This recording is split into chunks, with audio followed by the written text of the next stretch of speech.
I remember the exact moment my life changed forever. It was a cold Tuesday morning at Charles de Gaulle Airport in Paris, and I was stuck in an endless immigration line with hundreds of other weary travelers. That's when I saw him, a man in his 60s, impeccably dressed, carrying a burgundy leather briefcase and holding what looked like a passport, but not quite like any I'd ever seen. While we shuffled forward like cattle, this mysterious figure walked straight to a discreet side door I hadn't even noticed. A French immigration officer appeared, examined his document for exactly 3 seconds, then escorted him through that hidden entrance with the kind of deference usually reserved for heads of state. He vanished into the shadows of the airport's inner workings, leaving me with a burning question that would consume the next 5 years of my life. What kind of passport opens doors that the rest of us don't even know exist? That burgundy document, I would later discover, was a diplomatic passport, one of the most powerful travel documents on Earth. But it was just the beginning of a rabbit hole that led me deep into a world where nationality is fluid, sovereignty is negotiable, and freedom has a price tag that most governments prefer to keep secret. You see, while ordinary citizens wait in lines, fill out visa applications, and hope border guards will let them pass, there exists a parallel universe of travel, one populated by individuals who move through our interconnected world like ghosts, unbound by the same rules that govern the rest of us. They carry documents that most people have never heard of, issued by entities that exist in the gray areas between nations, organizations, and sovereignty itself. These aren't just rich people with good connections. These are individuals who have discovered that citizenship, that fundamental concept we're taught to believe defines who we are, is actually far more malleable than any government wants you to realize. They've learned that the right piece of paper can transform you from a subject into a sovereign, from a citizen into something approaching royalty. Over the next 30 minutes, I'm going to take you on a journey through this hidden world. We'll explore documents so exclusive that most border guards have never seen them, investigate organizations that issue passports despite having no land to call their own, and uncover the secret networks that have been moving the world's most sensitive information for over 800 years. But I must warn you, once you understand how the game is really played, you'll never look at your own passport the same way again. Because the truth is, the document in your pocket isn't just a travel permit, it's a leash. And somewhere out there, people are walking free. Tell me, have you ever wondered what true freedom of movement looks like? Drop a comment with the word freedom if you want to discover the truth behind the world's most exclusive travel documents. And if you're ready to explore the shadows of international travel, make sure to subscribe, because this is just the beginning of our journey into the dark side of sovereignty. The first clue to this hidden world came not from research or investigation, but from pure accident. 3 months after that encounter in Paris, I found myself in the VIP lounge of Dubai International Airport, a perk from a business trip that had gone better than expected. That's where I met Colonel Harrison, though that wasn't the name on his passport. Harrison was British, late 70s, with the kind of weathered face that spoke of decades spent in places most people only read about in headlines. He was traveling light, just a small carry-on and that same burgundy briefcase I'd noticed in Paris. When I complimented him on his efficient packing, he smiled and said something that would change everything. When you carry the Crown's messages, you learn to travel with only what matters. The Crown's messages.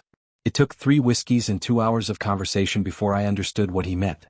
Colonel Harrison, it turned out, was one of 18 individuals in the world who carry perhaps the most exclusive travel document ever created, a King's Messenger passport. For over 800 years, since the reign of King John in 1199, the British Crown has maintained a secret postal service unlike anything else on Earth. These messengers don't deliver birthday cards or business correspondence. They carry state secrets, diplomatic communications, and intelligence so sensitive that it cannot be trusted to any electronic network, no matter how secure. But here's what makes their story truly extraordinary. A king's messenger and their diplomatic bag are completely inviolable under international law. When Harrison travels, customs officers cannot search his luggage. Security scanners cannot x-ray his briefcase. Airport authorities cannot detain him. Immigration officials cannot refuse him entry. He moves through the world's most secure borders as if they simply don't exist. The Vienna Convention on Diplomatic Relations guarantees this immunity, but the reality goes far deeper than legal protection. Harrison told me about carrying Winston Churchill's personal correspondence during World War II, about delivering messages that ended wars and started them, about being the sole link between London and British embassies in countries so dangerous that electronic communication would mean certain death for intelligence assets. People think the internet changed everything, Harrison said, nursing his whiskey as our flight was called. But there are still secrets too important for satellites, too dangerous for fiber optic cables. When the Prime Minister needs to communicate something that absolutely cannot be intercepted, cannot be hacked, cannot be traced, that's when they call us. Each king's messenger receives their appointment directly from the monarch. The selection process is shrouded in secrecy, but most are former military officers with decades of service in intelligence or special operations.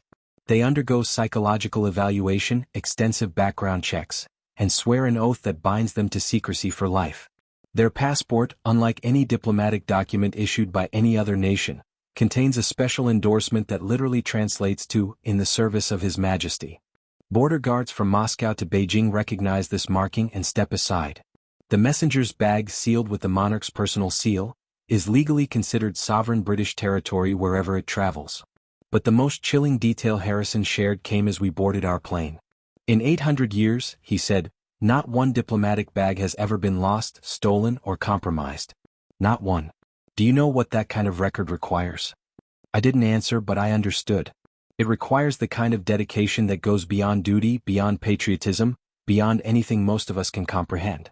It requires individuals willing to die rather than allow their cargo to fall into the wrong hands. As I watched Harrison disappear into the business class cabin, I realized I was witnessing something from another era, a time when honor and secrecy were matters of life and death, when men carried the fate of nations in leather briefcases, when the real power in our interconnected world still moved at the speed of trust rather than technology. The king's messengers represent something profound about sovereignty and power. They prove that despite our digital age, despite globalization and instant communication, there are still some things that require the human touch, the personal guarantee, the unbreakable bond between individual and institution. But as extraordinary as their story is, it's just the beginning. Because if Britain has maintained this secret service for 8 centuries, what other hidden networks exist? What other documents grant their bearers privileges that ordinary citizenship cannot provide? The answer to that question would lead me to discover the most exclusive passport in existence, one so rare that even its existence is disputed by some governments. If you're fascinated by these secret networks that have shaped history for centuries, let me know in the comments below. And don't forget to subscribe, because the deeper we go, the stranger this story becomes. 6 months after meeting Colonel Harrison, I found myself in Rome, standing outside a building that doesn't appear on any tourist map. The Palazzo di Malta, headquarters of the sovereign military hospitaller Order of St. John of Jerusalem, of Rhodes and of Malta, or as it's more commonly known, the Order of Malta. From the outside, it looks like any other Italian palazzo, elegant but unremarkable. But step through those doors and you've technically left Italy entirely. You've entered the smallest sovereign nation on earth, one that exists without any territory to call its own, yet commands recognition from 110 countries worldwide. This is where the world's rarest passport is issued. I had come to Rome following a lead from a contact in the Vatican, someone who preferred to remain anonymous but had mentioned, almost in passing, that there existed documents even more exclusive than diplomatic passports. Documents issued by entities that technically predated most modern nations, organizations that had survived the rise and fall of empires by adapting, evolving, and maintaining their independence through pure institutional cunning. The Order of Malta is precisely such an organization. Founded in 1099 as a Christian military order during the Crusades, it has somehow survived 9 centuries of political upheaval by transforming itself from a military force into something far more subtle, a humanitarian organization with sovereign status and the power to issue its own passports. But here's what makes these documents truly extraordinary. There are only 500 of them in existence at any given time. 500 passports for an organization that operates in 120 countries, maintains diplomatic relations with 110 nations, and runs one of the world's largest humanitarian networks. Each passport represents not just travel privileges, but membership in what might be the most exclusive club on earth. Dr. Elena Rossini, whom I met through connections I still cannot fully explain, has been a member of the order for 30 years. A distinguished humanitarian who has worked in refugee camps from Sudan to Syria, she carries passport number 347, a burgundy document with gold lettering that opens doors in ways that still astonish her. "People don't understand what sovereignty really means," she told me over coffee in a small cafe near the palazzo. "They think it's about land, about armies, about flags. But true sovereignty is about recognition, about other entities acknowledging your right to exist on your own terms." The Order of Malta's passports are not sold. They cannot be bought, inherited, or transferred. They are granted only to individuals who have demonstrated exceptional service to the Order's humanitarian mission, doctors who have worked in war zones, diplomats who have negotiated aid deliveries to hostile territories, scholars who have advanced the Order's charitable work. Each passport holder swears an oath of allegiance not to any nation, but to the principles of the Order itself: charity, defense of the faith, and service to the poor and sick. They become, in effect, citizens of an idea rather than a place. But the practical benefits are staggering. Dr. Rossini showed me stamps in her passport from countries that don't officially exist, refugee camps that no commercial airline serves, and border crossings that aren't marked on any map. Her document has allowed her to enter conflict zones where even UN peacekeepers fear to tread, to negotiate with warlords who trust no government, to deliver medical supplies to populations that have been forgotten by the rest of the world. Last year, I crossed 7 international borders in a single day, she said, fingering the worn pages of her passport. Syria to Lebanon, Lebanon to Cyprus, Cyprus to Italy, Italy to France, France to Spain, Spain to Morocco, Morocco to Algeria. No visas, no questions, no delays. Not because I'm special, but because this document represents something that transcends politics, pure humanitarian purpose. The Order maintains embassies in major capitals worldwide, issues its own postage stamps, prints its own currency, and operates under international law as a sovereign entity. Its Grand Master holds the same diplomatic rank as a head of state. Its passport holders enjoy full diplomatic immunity when traveling on Order business. But perhaps most remarkably, the Order has survived by remaining deliberately obscure. Unlike nation-states that seek to expand their influence, the Order has thrived by limiting itself, restricting its membership, carefully selecting its passport holders, and maintaining the kind of discreet profile that allows it to operate in situations where national governments cannot. We exist in the spaces between countries, Dr. Rossini explained. When Syria and Israel cannot negotiate directly, they can both negotiate with us. When Sudan expels Western aid organizations, they still accept the Order. We are nobody's enemy because we are everybody's servants. As I listened to her stories, delivering medical supplies to ISIS-controlled territory, negotiating prisoner exchanges between warring factions, establishing hospitals in places where the concept of law itself had broken down, I began to understand something profound about power in the modern world. The most influential people aren't necessarily those with the most territory or the largest armies. They're the ones who have learned to exist between the cracks of the international system, who have found ways to transcend the limitations that bind the rest of us to single nationalities, single allegiances, single identities. The Order of Malta represents the ultimate expression of this principle, a nation without land that commands more respect than some countries with millions of citizens, a passport issued by monks that opens more doors than documents issued by superpowers. But as exclusive as the Order's passports are, they represent just one example of how the traditional concept of citizenship is being quietly revolutionized by those who understand that in our interconnected world, flexibility and adaptability matter more than geography or ancestry. The question that haunted me as I left Rome was simple. If 500 people can carry passports issued by an organization without territory, what other possibilities exist for those willing to think beyond the conventional boundaries of nationality? The answer would lead me into an investigation that revealed networks of influence that most governments prefer to pretend don't exist. The breakthrough came 18 months later, in the most unlikely of places, a luxury hotel bar in Monaco during the yacht show. I was nursing an overpriced whiskey, watching billionaires conduct business deals worth more than most countries' GDP, when I overheard a conversation that changed everything. The Dominica passport came through yesterday, said a man in his 50s, Russian accent, expensive suit. $200,000 well spent. Now I can travel to London without those tedious visa interviews. His companion, clearly American, laughed.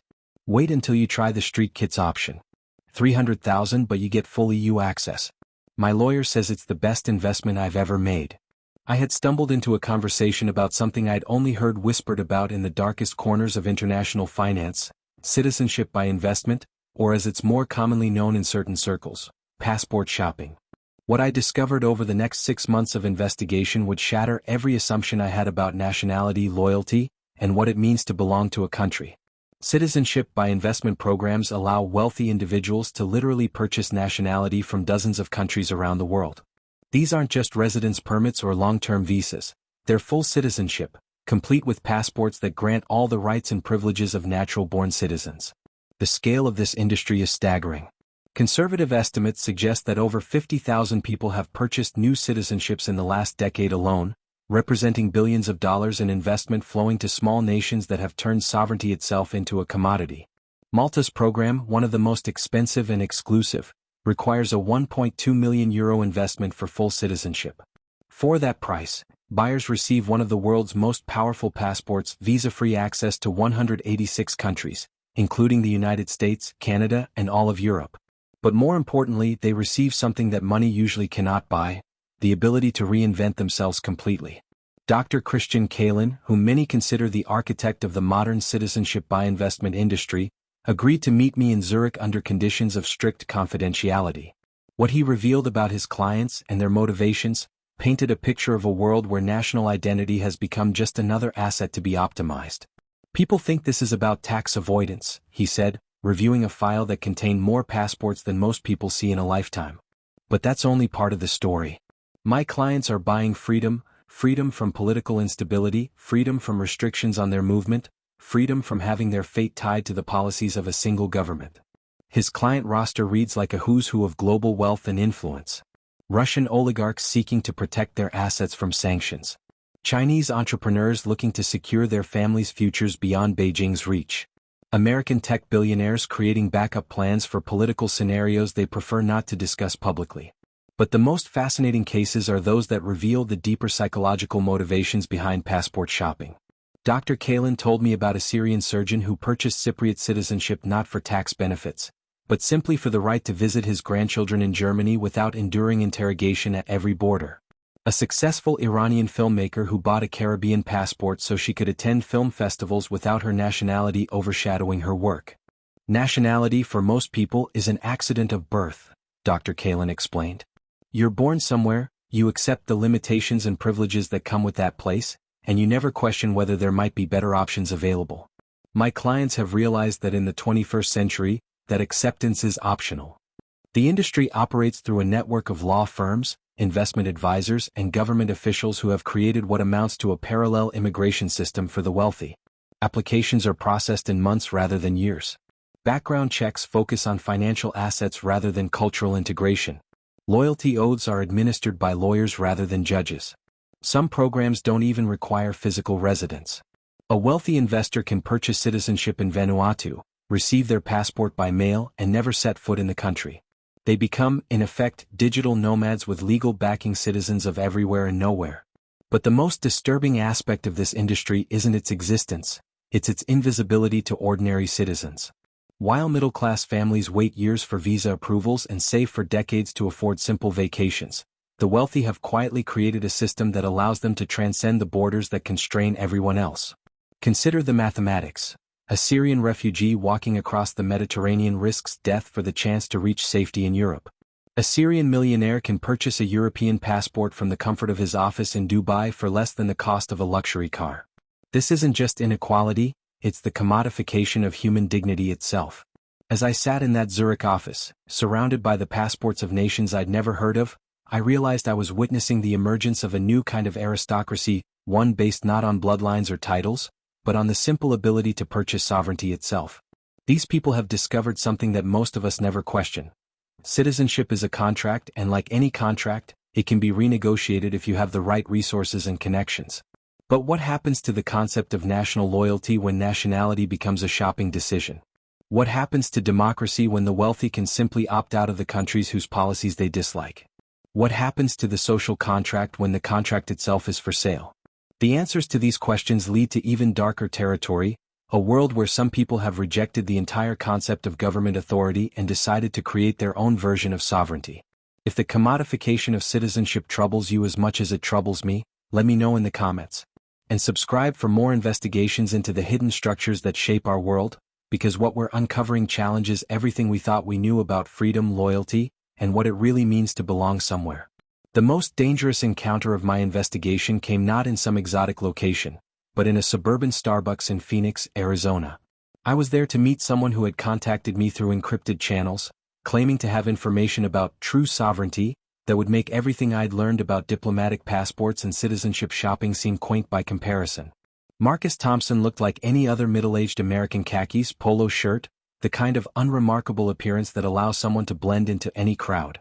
But the document he slid across the table toward me was unlike anything I'd ever seen.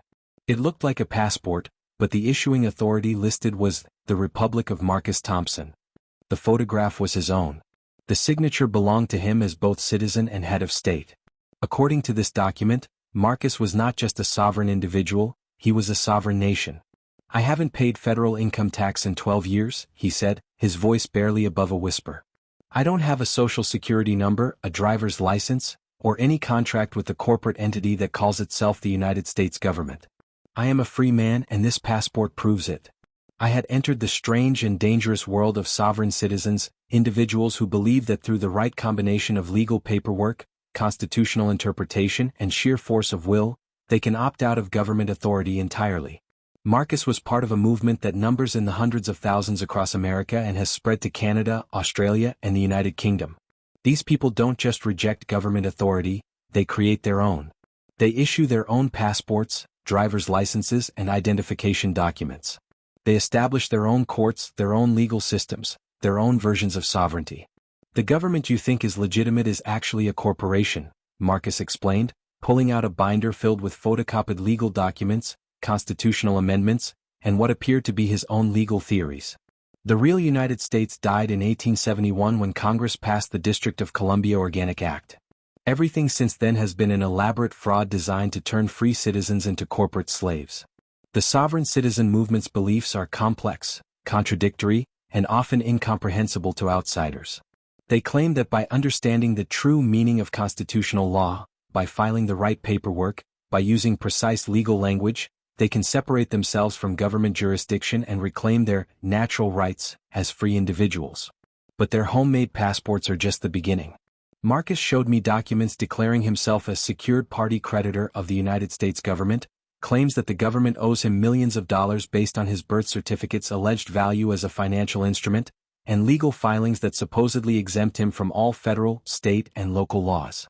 "Every government in the world is just a corporation," he insisted. "They have no more authority over me than McDonald's or General Motors. I never signed a contract agreeing to be governed, so they have no legitimate claim on my life, my labor, or my property." The appeal of this philosophy is obvious, particularly to people who feel powerless in the face of an increasingly complex and intrusive government system. The idea that you can simply declare yourself free, that sovereignty is something you can claim rather than something granted by institutions, offers a seductive alternative to the frustrations of ordinary citizenship. But the reality is far more dangerous than the theory. The FBI considers sovereign citizens one of the top domestic terrorism threats in the United States. Not because of their beliefs, but because of what happens when those beliefs collide with reality. Marcus's story took a dark turn when he described his encounters with law enforcement. Traffic stops that escalated into standoffs because he refused to recognize the officer's authority. Court appearances where he challenged the judge's legitimacy and claimed immunity from prosecution. Business disputes where he filed liens against property he didn't own and issued worthless financial instruments based on his sovereign theories. "The system fights back," he admitted. "They don't want people to know they're free. Too much money depends on keeping us enslaved." What Marcus couldn't or wouldn't acknowledge is that his version of freedom depends entirely on the infrastructure and protection provided by the very system he rejects. His sovereign passport is meaningless at international borders. His legal theories have never been accepted by any court. His claims of immunity from government authority have led to arrests, prosecutions, and in some cases, violent confrontations that have left people dead. The sovereign citizen movement represents the logical extreme of individual sovereignty, the belief that personal freedom trumps all collective obligations, that self-determination is more important than social cooperation, that true liberty means the right to opt out of civilization itself. But as I listened to Marcus describe his philosophy, I realized that his homemade passport represented something deeper than legal theory or political rebellion. It represented a profound loneliness, the isolation that comes from rejecting all connections to the larger human community, from viewing every institution as enemy and every law as tyranny. His document wasn't really a passport at all. It was a manifesto of alienation, a declaration that he would rather be a nation of one than a citizen among millions. The tragedy of the sovereign citizen movement isn't its ineffectiveness, it's its complete misunderstanding of what sovereignty actually means. True sovereignty isn't the absence of obligation or connection. It's the ability to choose your obligations, to to select your connections, to navigate between different systems and identities as circumstances require. The diplomatic passport holders, the Order of Malta members, the citizenship shoppers, they understand this distinction. They've learned to work within existing systems while transcending their limitations.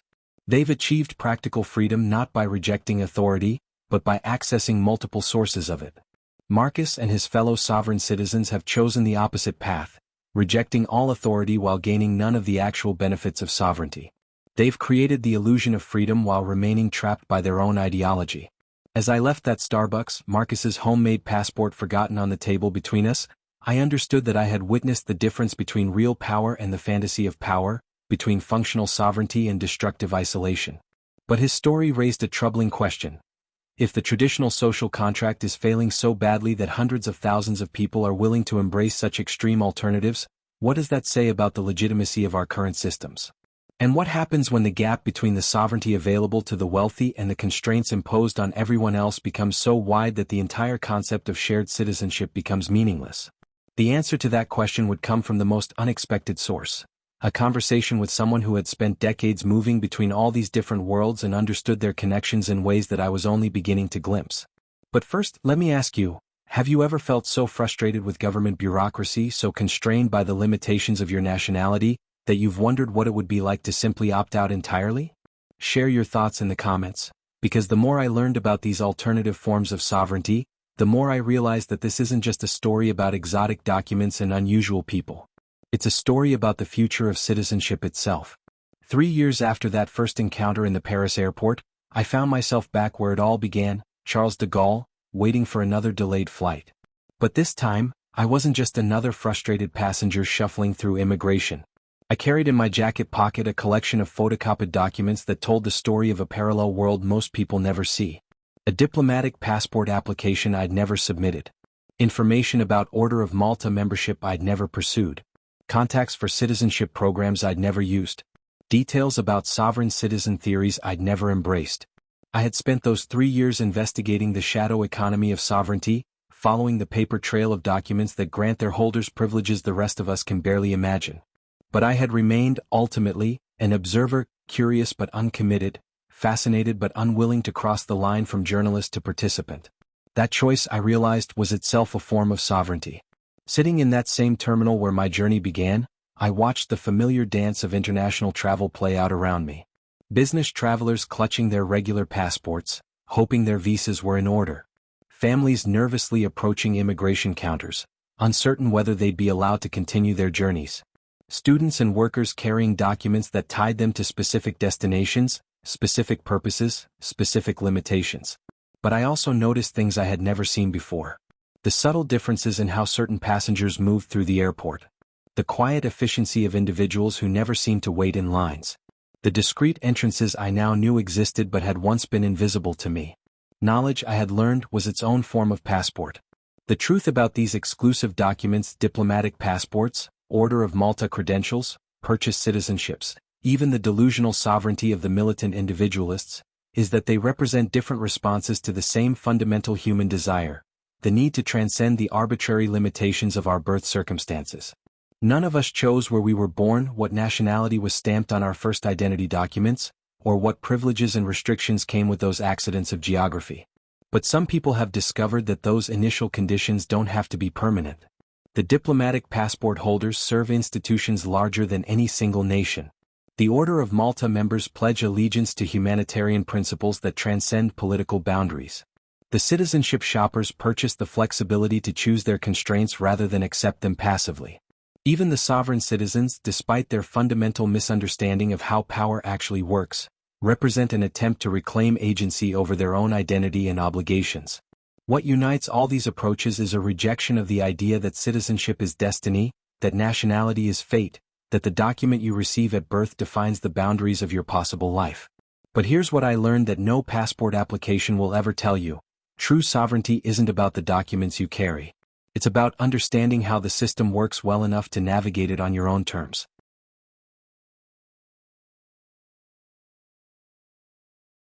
The most powerful person I met during my investigation wasn't Colonel Harrison with his King's Messenger credentials, or Dr. Rossini with her Order of Malta passport, or any of the millionaires who had purchased their way into multiple citizenships. It was Sarah Chin, a software engineer from Singapore who had never applied for any special documents at all. Sarah had spent 15 years studying the intersection of technology, law, and international mobility. She had mapped every visa reciprocity agreement, memorized every diplomatic relationship, and understood the practical implications of every passport ranking system. She traveled constantly for work, but more importantly, she had learned to travel intelligently. People obsess over documents, she told me during our conversation in a Tokyo hotel lobby. But documents are just tools. The real skill is understanding which tool to use when, and more importantly, understanding that the most powerful tool is often the one you don't need to use at all. Sarah had achieved something that none of the exotic passport holders could claim. She had learned to move through the world with complete confidence, not because of what she carried but because of what she knew. She understood that the businessman with the diplomatic passport was still constrained by the specific limitations of his role. She knew that the Order of Malta member, for all her documents' exclusivity, could only travel on humanitarian missions. She recognized that the citizenship shoppers, despite their purchased flexibility, were still bound by the bureaucratic systems they had tried to escape. The game isn't about having the most exclusive document, Sarah explained. It's about understanding the game so well that you don't need to play by anyone else's rules. This insight forced me to confront an uncomfortable truth about my own investigation. I had spent 3 years fascinated by these exotic forms of sovereignty, seduced by the idea that freedom could be purchased, inherited, or declared. But I had missed the most important lesson of all. The real prison isn't the limitations imposed by your passport. It's the limitations imposed by your own understanding of what's possible. Every border guard who waves through a diplomatic passport is making a choice based on their recognition of certain symbols and systems. Every immigration officer who stamps a purchased citizenship is following protocols designed by people who understand how sovereignty actually functions. Every customs official who ignores a sovereign citizen's homemade documents is demonstrating the difference between real authority and fantasy. The people who move most freely through our interconnected world aren't necessarily those with the most exclusive documents. They're the ones who understand that true sovereignty, comes from knowledge, preparation, and the wisdom to know when to use which identity in which situation. As I sat in that Paris airport, 3 years older and infinitely wiser about the hidden mechanics of international mobility, I realized that I had been asking the wrong question all along. The issue isn't whether certain governments want to keep exclusive passports secret. The issue is whether ordinary citizens are willing to learn enough about how the system actually works to navigate it effectively. The most powerful passport isn't burgundy or gold embossed or issued by mysterious organizations. It's the one between your ears, the mental document that contains your understanding of how borders, sovereignty, and identity really function in our complex modern world. But that understanding comes with a responsibility. Once you see how the game is played, once you understand the difference between real flexibility and the illusion of freedom, you have to decide what you're going to do with that knowledge. Some people use it to serve causes larger than themselves, like the King's Messengers and Order of Malta members. Others use it to optimize their personal circumstances, like the citizenship shoppers. Still others retreat into fantasy, like the sovereign citizens who mistake ideology for strategy. The choice ultimately is yours. But now you know that it is a choice. What kind of sovereignty will you choose? Share your thoughts in the comments below, and subscribe for more investigations into the hidden structures that shape our world. Because the most exclusive passport of all is the one that exists in your mind, and unlike any government document, no one can ever take that away from you.